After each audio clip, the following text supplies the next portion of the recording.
Okay, we're speaking to Trafford's boss, Danny Caldecott, after, I suppose, Danny, a disappointing 3-0 defeat away at Leek. What are your views on the game?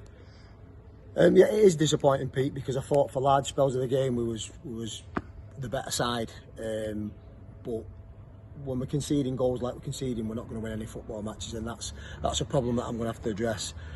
We look weak, especially from set pieces, which is not good, and we looked like we crumbled a little bit after losing Will, and especially the second goal.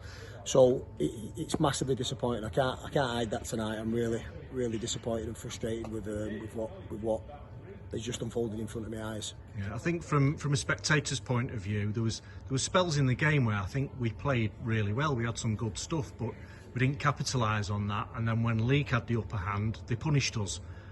So I suppose that's what you're alluding to with the goals that we conceded.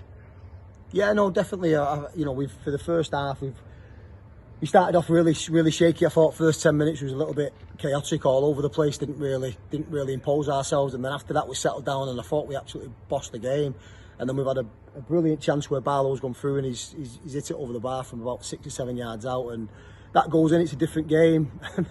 We end up going in 1-0 down at half time, which is mind-boggling. But it's a set piece again, and we have to be stronger. We have to learn fast how to deal with them sort of situations, because it's not it's not a brilliant goal from the lad. He's had a free header. Listen, he's finished it well. I'm not taking that away from him, but he's had a free header in our box and it's trickled over to the far side and got in the far net, and I've got a lot of question marks over why and how that has happened.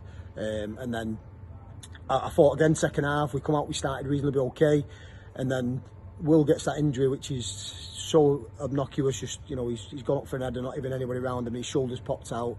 He's gone off. I've had to drop Bentham back in there, and then we've failed to defend down this side, and we've conceded a really what I'd describe as a weak goal. And then we didn't look like we were going to come back from that. Then I made the changes. The subs didn't have any sort of desired impact at all, and yeah, it's a really frustrating now, I'll be honest with you.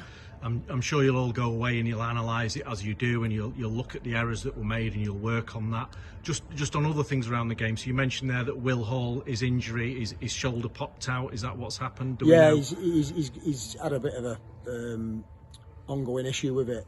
So it's not like the first time it's happened, but he's popped out and then gone back in. But obviously once that happens, you're in a lot of discomfort and he can't continue. So we're going to have to assess that now and see how bad he actually is, because he's obviously a big player for us, and hopefully he's not out for too long. But I'm obviously going to have to go and try and replace him now and look to bring somebody else in who can fill that void.